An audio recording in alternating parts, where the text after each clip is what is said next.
Hello and welcome back to the... Oh, what do you have there, boy? Oh, isn't it a Horten 229A from Tacom in 1/32 scale? Yes, it is a Chungus box, and the plane itself is quite a big un, to say the least. But before we get into the content, first of all, I would like to say that this is going to be a multi-part video because I like to do multi-parts and I like to ramble a lot and all that stuff. But if you like long-winded content, then you are at the right place.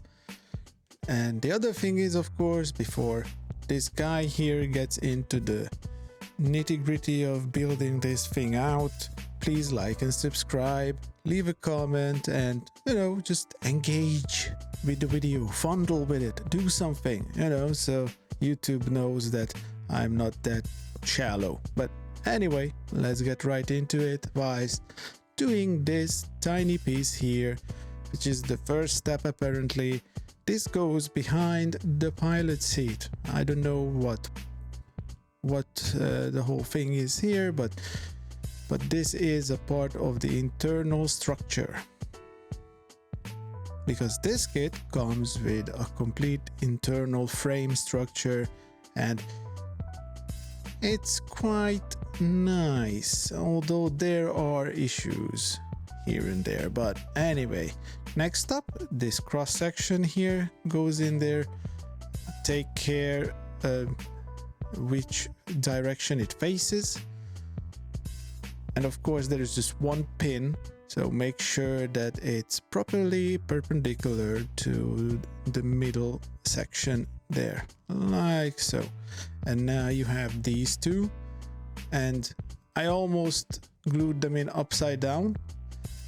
And one thing that I would advise with this kit, that you have everything ready, everything cleaned up, ready for assembly, because as I said, there aren't too many points of contact with this structure, well, with each part, and you want to make sure that the glue hasn't cured, settled yet, so you have a bit of a room to, to move pieces around, bend them, fondle them, and getting them into the right position, because everything is built around this internal frame.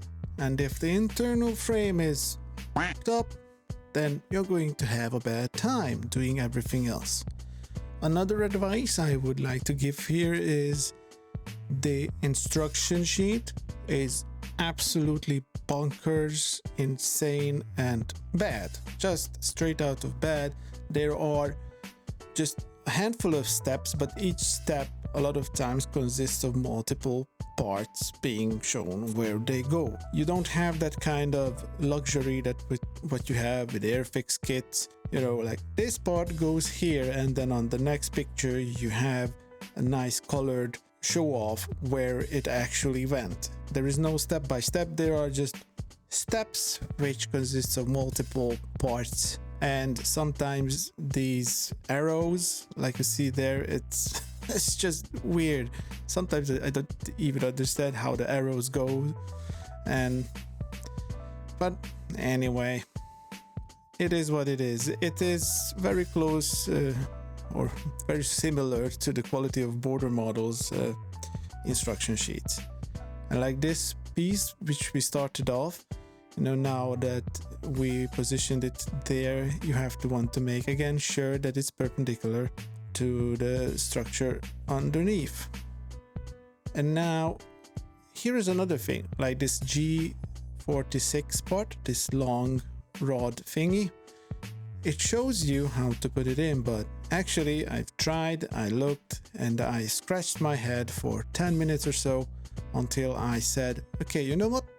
Let's continue without this and see where it goes, and maybe I can figure out where it goes, because that right hand side arrow that points downwards, that just doesn't make any sense. It doesn't connect to it, and it will be more apparent later when I'm further down the rabbit hole.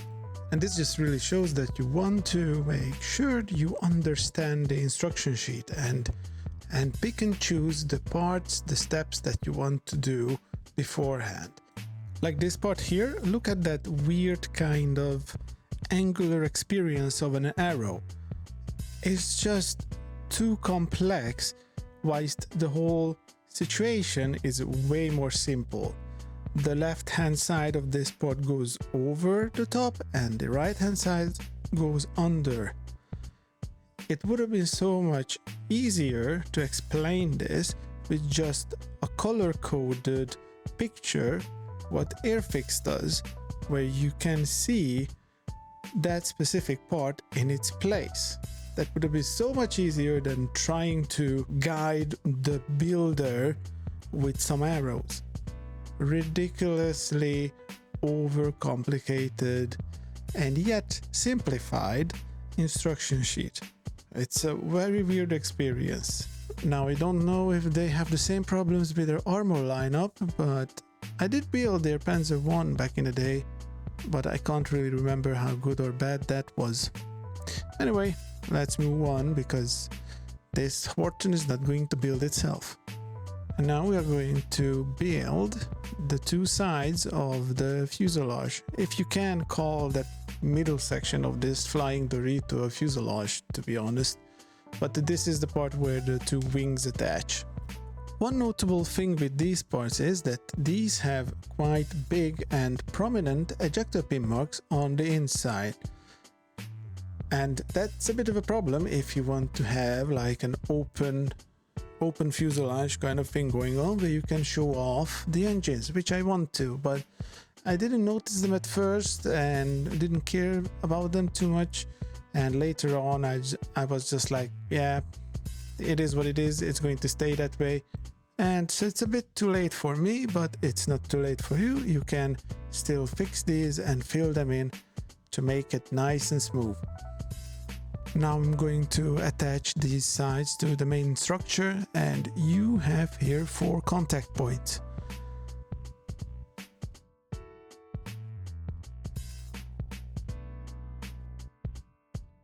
And finally, the Horten is starting to take shape. It's still a bit empty, I know, but it's definitely giving off some Horten vibes. And now I am actually going to pick back up that G46 part, which I was rambling about in the very beginning, and now I check where it goes. And I actually found its proper place. So you have that pin in the middle, and then these 2 bunny ears on the side, these 2 lever kind of things, or whatever they are, they go outside of the walls. There are 2 slits for both, which they sit in, and now it's in proper place. Again, this is why you want to make sure that you understand the instruction sheet and sometimes skip steps which you need to do later on, because it will be more apparent what you have to do, like with this G46 part. And speaking of weird parts, now here are 2 which I never understood what they are meant to be. And you have the G28 and the G50. Both of them say closed or close, but I don't know what is closed. I don't know if they are connecting to the landing gears, which, by the way, I'm at that point that I can certainly say that it doesn't. And I don't know if they connect to those flaps or air brakes what the Horten has under its belly. I just don't know what they do. And the worst part is that the G50 part, I don't know where it goes properly. Now I'm trying to hold this part here, which is a pulley, probably for the landing parachute. I'm trying to hold it with my finger and see whether this G50 part needs to connect to it or not, because on the instruction sheet, the way how those arrows point this part to its place just doesn't make any sense, and there are no locator pins or any kind of divots or notches or whatever. I just didn't know how to put it in. In the end, I did manage to glue it in, but it was still a mystery for me, whys and hows. And frankly speaking, that part was a pain in the ass because the bottom two little things that go down, they kept on breaking, and in the end I just didn't care about it anymore because it's not going to be visible anyway. And that's a very delicate part there, and it can easily break off while you're manhandling your model. Here is another interesting part. I just call it the bicycle frame because the triangle is a bit reminiscent to a bike seat. But alas, it's nothing like that. It goes into the middle section with that rod in between. Now first I glue in that rod in the middle, and then I will position this into the structure itself, just like that. And afterwards I am gluing in both sides of that rod. Now what I'm going to do is that I do it one side at a time because there is a bit of a tension here, and there is the possibility when you glue in one side, position it proper, and then try to glue the other one whilst it's still not solid or cured enough, it can pop out of place. Now let's direct our attention to this G30 part here, which should have been positioned quite early into the build, but I left it out deliberately. And you have this on both sides, and the other thing it does that it will connect to the top part of the frame, but it's a bit weird because you put it into place at the bottom and you just literally hope that you angled it correctly.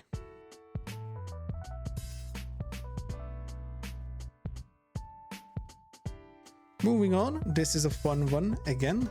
You have this V shape that consists of G18 and 25. You put these two together, which is still fine. It goes together fairly easily, but what I didn't notice that when you look at the bottom of the V shape, you have a tiny slit over there that needs to accommodate a little nubbins on the side. And of course there is no arrow to indicate that, because why would you? Now doing some dry fritting, head scratching, trying to understand the position and the meaning of this tiny part, you know, slowly becoming a Horten engineer myself at this point. And now I found the culprit. Yes, it needs to go in there. Now this is probably the one part where it's a bit of a hindrance having the sides put on too early, but a bit of brute force should do the trick. What you want to do is that first put the nubbins into the slit, and don't have a dirty mind, y'all. And when it's in place, now you take the bottom part and you put the pin in the hole. Again, no dirtiness allowed. And when they are in place, then comes the glue. Again, it's just building plastic models. Now that we have everything assembled from bottom to middle of the frame, we are going to put on the top part. The whole instruction would say that do this last, after you've put in the guns, you put in the engines and everything. I watched a video from a YouTuber who was building this kit into that only existing Horten that we have. I don't know which museum it sits in, and it's just the middle section of the plane. It's quite in a rough shape. I bet you saw a lot of images of that. Anyway, he said that it was a mistake to put everything together and then trying to assemble the whole frame, so putting the top on, because there are so many little things, so many contact points that you have to take care of, and the engines and everything isn't just the way. Because that, he advised to assemble the whole frame first and then put in the engines, which I agree with. That's what I did here, and I recommend you to do the same. Now, one thing I should say, that putting in the engines after all this has been done is quite tricky in and of itself as well. You have to twist the engine here and there because there are protruding parts which can snag on the frame itself, and then it doesn't want to go into place. There would be a way around it if you wouldn't assemble the whole engine at first, but have two sections, the back and the front, and then you glue them together in a way that you put the back part of the engine in from the back and the front part from the front, of course. Easy peasy, and then you glue it in the middle whilst it is sitting within the frame. But that will be a topic of another video. Let's do some rambling here, shall we, whilst this mediocre master is doing its thing and trying to assemble the frame of the Horten 229A.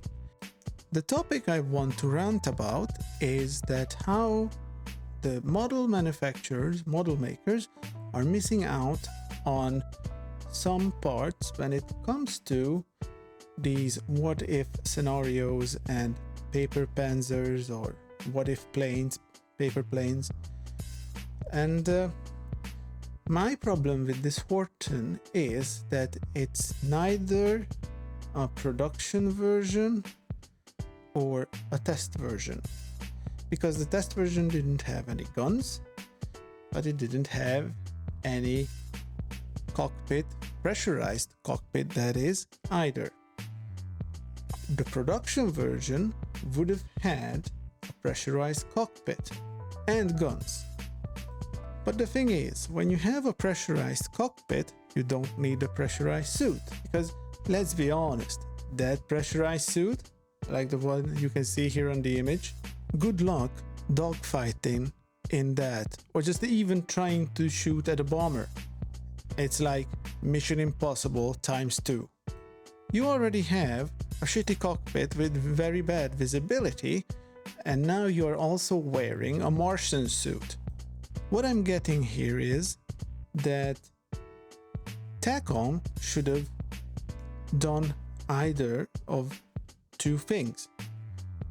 Either have this as the pre-production test version of the Horten 229, or make it into a proper production version where you have a pressurized cockpit and everything. I understand there is no example of that in real life, but who cares?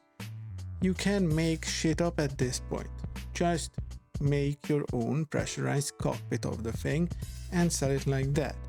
Because this is how it is right now. It literally falls between two seats, because it's neither a production version and it's neither a proper test version. It is the exact same problem what I faced with the amusing hobby Versuchflug plane, which was a VTOL aircraft, a design of a VTOL aircraft that never came to be. It was never built, there was no prototype, there was no test, nothing. It was just purely on paper. And Amusing Hobbies didn't even try to add anything to it, trying to put it somewhere between being a reconnaissance plane or being a bomber, or being a fighter, which, well, VTOLs probably wouldn't be a good fighters, but it would be a decent kind of maybe a night fighter, a bomber interceptor, or like a ground pounder, or just a recon plane. But it has nothing to it. It doesn't even have a pitot tube, so the pilot would even know how fast they are flying. Nothing. There was no extra added, no thought added into that project, like how it would work in a real life scenario if it would have been built. Same with this Horten. It should have a pressurized cockpit if they are really wanting to have the production version here. But they didn't. They just slapped in a very box standard cockpit out of frames and just added this pressure suit pilot to it, which is nice. Again, you can make this into the prototype one by just not adding the guns and just covering up the holes where the cannons would go, and then you have the prototype version, and it's great. But I want a production version, and this is not it. Same goes for the night fighter variant of this. You have some extra pieces like the antennas for the radar or whatnot, and a tiny amount of radar equipment, but both of the pilot and the radar managing guy are sitting in the same pressurized suit. How on earth are you going to fly with a shitty cockpit visibility, a Martian suit on top, and during the night? That just doesn't make any sense. It's just bad.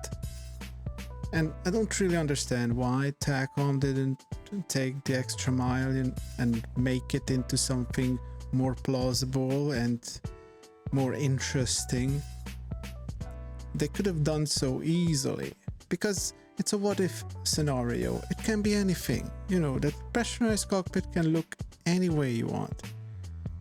But they never did. Maybe someone, a third party, will create a pressurized cockpit to this, but I highly doubt it, seeing that still the market is too hooked on Spitfires and Messerschmitt BF109s. It's just annoying that anything else comes along and nobody really cares that much. I guess the same thing goes for the tank scene, with all the Shermans, all the Tigers, all the Panthers, and the rest is really, yeah. You have some here and there which aren't the same old thing over and over again. I wish we would have more interesting stuff like this. I wish we would have more Italian planes, more Japanese planes, more any kind of other planes besides Spitfires and BF109s. Don't get me wrong, I like those planes, I love the BF109, but it's just, how many of these do we need still? How many? Never mind, I am too off topic at this point.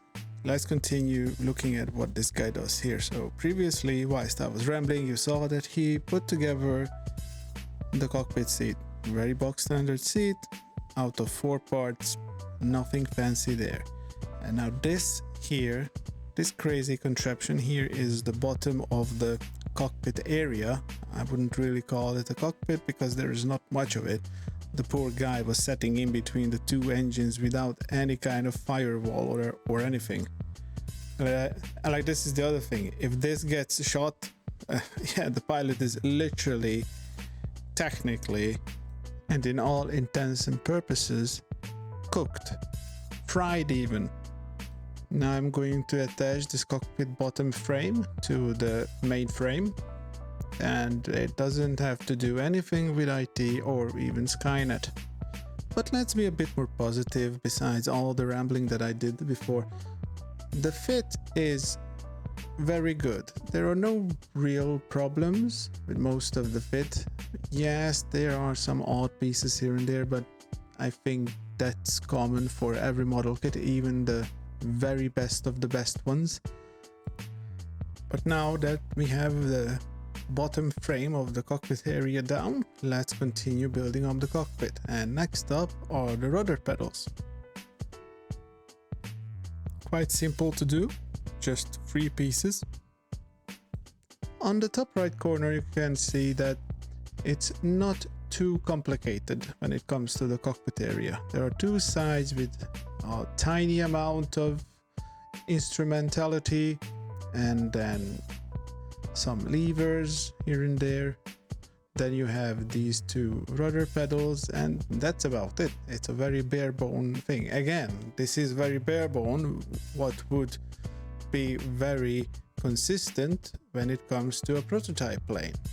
But nonetheless, I'm going to build up the levers for the thrust for the engine.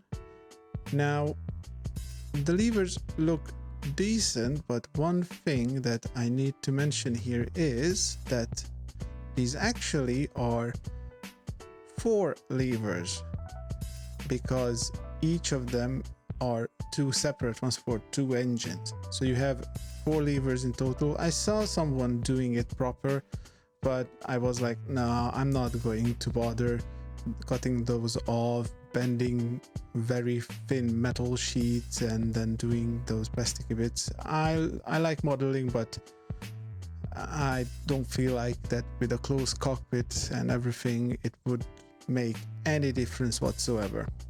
So I just left it as it is. It is going to be okay, I'm hoping. Now both sides of the cockpit have these rails in which the cockpit seat is going to slide into. I'm adding them right now. The fitting is good.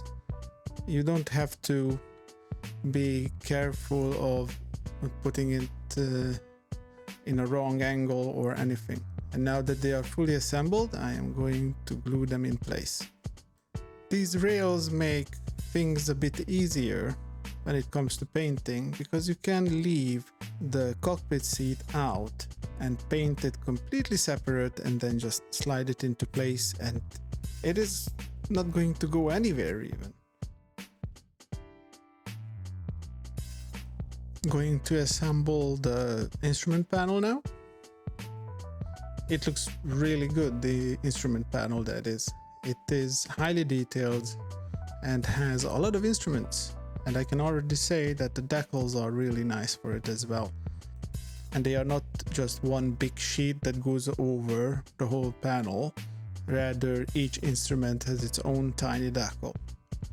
Which at first, when the first time I had that, I was a bit worried that, oh, it's going to be a lot of work, but actually you can work quite fast with it, and it's so much cleaner and so much simpler. Now I'm putting on the targeting sight, but I should mention that there is no extra clear part for the targeting sight, so I don't know how the targeting sight works in this plane because there is nothing here. I might need to make my own later on. And now here is another thing that I did, is these two parts, the B12s. I am holding the instrument panel in place and I'm just pre-gluing it to the panel just to make sure that they are in the right angle compared to the holes where they need to fit. Now let's go and prime the whole thing with Kaleido Black Primer. One of my newest and favorites primers. It's really sturdy, rugged, and it has a really nice coverage. I highly recommend them. So far I've been using mission models and I'm using VMS as well.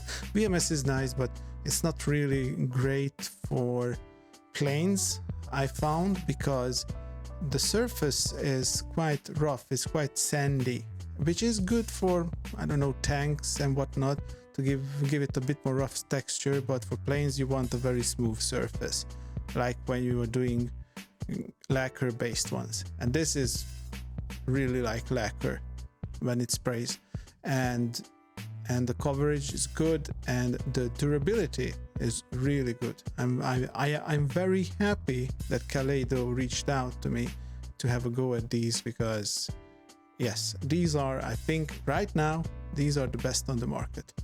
Now that I did the black priming, now I'm doing metal. And the reason, which I haven't said, that why I'm doing metal, because I thought it's going to be good to have this an all metal finish, an all metal frame, but then it turned out that a lot of parts of this is actually wood, especially those side walls, the side panels. And they sprayed down the whole frame with a green fire resistant paint. So all this work is for literally nothing. It looks really nice. I was tempted to keep it that way, but I wanted to have a bit of reality in there. So I just went ahead and coated everything with green. And for that, I used this Residue Grün from Ammo Atoms lineup. And I should say that these are really, really good paint. Much better than the previous Ammo lineup, which I really didn't like.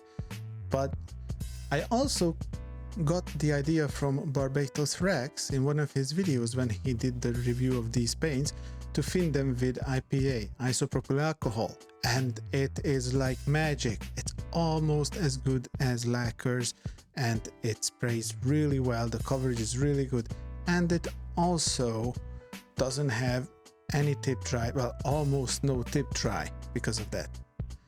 I highly recommend these paints. I recommend to try them out with IPA. There are some parts where there is a bit of see-through of the metallic undercoat, but that's fine. It's like, you know, they were rushing in the factory and the paint is not 100% fully covered when one of the workers did the paint job. That's okay. That happens in real life as well, probably, especially when you are working in a bombed out factory in Germany. And now we are going to paint up the cockpit inside. And instead of using RLM66, I'm using Dunkelgrau to paint some of the parts, like the instrument panel parts, to be exact. The instruction sheet would say to paint everything RLM66, like these top frame parts, but I decided against it. I think it looks much better if you have like this stark contrast between the Dunkelgrau and the Resedagrün.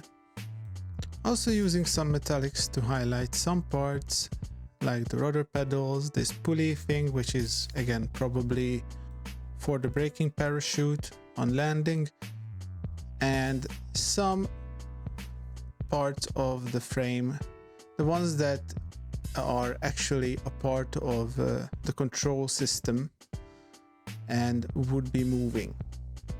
Now I am using white as a base coat for the reds that I'm going to put down, and these levers, the thrust control ones, are red, and using here some white as well. And yes, I left this instrument panel area separate from the rest to make it much easier to put in the decals. Now putting down the red, again I highly recommend doing this where you have either yellow or white as a base coat under the red, because if I would have done that right on top on the Dunkelgrau, it wouldn't be such nice vibrant red.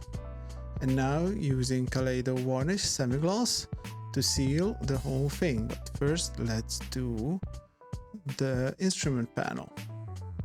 And whilst we're looking at this guy spraying, I should mention that there is a Black Friday sale right now on Gaahleri's website, and of course they are doing the Kaleido paint line as well.